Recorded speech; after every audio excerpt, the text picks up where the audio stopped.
आगामी लोकसभा निवडणुकीच्या पार्श्वभूमी महायुतीच्या बैठका सुरू असतानाच काँग्रेसनेही राज्यामध्ये विभागीय बैठका घ्यायला सुरुवात केली आहे. राज्यातील पहिली बैठक ही उद्या अमरावतीला होणार असून यासाठी काँग्रेसचे राष्ट्रीय रमेश चेन्नीथला, नाना पटोले, अशोकराव थोरात, बाळासाहेब थोरात, पृथ्वीराज चव्हाण यांच्यासह राज्यातील नेते व अमरावती विभागातील 5ही जिल्ह्यातील कार्यकर्ते या बैठकीला उपस्थित राहणार आहेत. काँग्रेस आणि वंचित बहुजन आघाडीची विचारधारा एकच आहे, त्यामुळे मोठ्या मनाने या सर्व गोष्टी मान्य झाल्या पाहिजे. आपण सर्व धर्म समभावाचे संविधानाचे पाईक आहोत, त्यामुळे प्रकाश आंबेडकर यांनी सोबत यायला पाहिजे आणि सोबत राहायला सुद्धा पाहिजे. प्रकाश आंबेडकर हे इंडिया आघाडीमध्ये आले पाहिजेत. सोबतच प्रकाश आंबेडकर यांनी भारत जोडो न्याय यात्रेमध्ये सुद्धा सहभागी झालं पाहिजे. भाजपाला छोटे पक्ष संपवायचे आहेत. त्यांना वन नेशन वन पार्टी ठेवायची आहे. ते लहान पार्टीला महत्त्व देत नसून षडयंत्र करून लहान पार्टीला तोडफोड करून त्यांना संपवायचं आहे.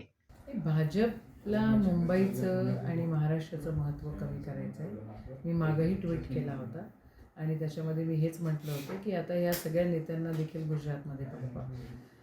महाराष्ट्राची जी संस्कृती आहे, महाराष्ट्राची जी गरिमा आहे, ती गरिमा पूर्ण त्यांना हलवायची आहे. आता बॉलिवूड जर त्यांना तिकडे न्यायचं असेल तर हे तर चुकीचं होतं आहे ना. असं थोडी ना होऊ देणार कोणी. काय बैठकीचं महत्त्व असणार आहे? विभागीय बैठका आहेत. विभागातली सगळे जिल्ह्यातली सगळी माणसं अमरावतीला येणार आहे आणि आत्ताच नवीन अपॉइंटेड जनरल सेक्रेटरी आमचे जे आहेत AICCचे चेन्नीथलाजी ते येणार आहेत.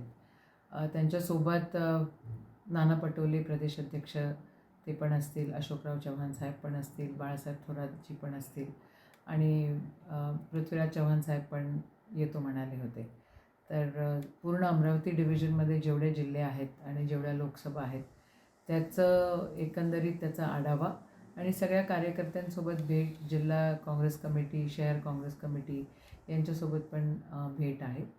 चांगलं आहे आणि चेन्नीथला साहेब संघटनेतले आहेत, लहानाचे मोठे संघटनेमध्ये झालेले आहेत आणि भरपूर ऊर्जा त्यांच्या या नेतृत्वामध्ये काँग्रेसला मिळेल अशी अपेक्षाही आहे. जी दुसऱ्या टप्प्यात यात्रा सुरू झाली आहे आणि या यात्रेचं निमंत्रण जे आहे ते प्रकाश आंबेडकरांना दिलं, पण त्यांनी म्हटलं की अधिकृतपणे पहिले इंडिया अलायन्स किंवा महाविकास आघाडीमध्ये सहभागी व्हावं असं त्यांचं म्हणणं आहे. कसं पाहतं? नाही, मोठ्या मनानं या सगळ्या गोष्टी एक्सेप्ट झाल्या पाहिजे. सगळ्यांची विचारधारा, वंचितची विचारधारा, काँग्रेसची विचारधारा एकच आहे आणि सर्वधर्म समभावाचे आणि संविधानाचे आपण पाईक आहोत. त्याच्यामुळे यायला पाहिजे आणि सोबत राहायला पाहिजे. इंडिया आघाडीमध्ये देखील ते आले पाहिजे आणि त्यांनी भारत जोडो न्याय यात्रा जी आहे त्याच्यामध्ये देखील सामील झालं पाहिजे असं आमचं मत आहे. काय ते अनेक छोटे पक्ष आहे जे महायुतीमध्ये समाविष्ट आहे, मात्र त्यांचा अन्याय होत असल्याचा आरोप नेहमी होत आहे. कसं बघता तुम्ही? हे छोटे पक्ष भाजपला संपवायचेच आहेत. भाजपला एकतर 2 पार्टी किंवा 1 single party, one nation one party असंच करायचं आपल्याला दिसतं आहे. ते काही फार महत्त्व देतात आहे लहान पार्टीला किंवा ज्या प्रकारे ते षडयंत्र रचतात त्याच्यामध्ये त्यांना तोडफोडच करायची हे दिसतं आहे आणि संपवायचे आहेत त्यांना छोटे पक्ष सगळे.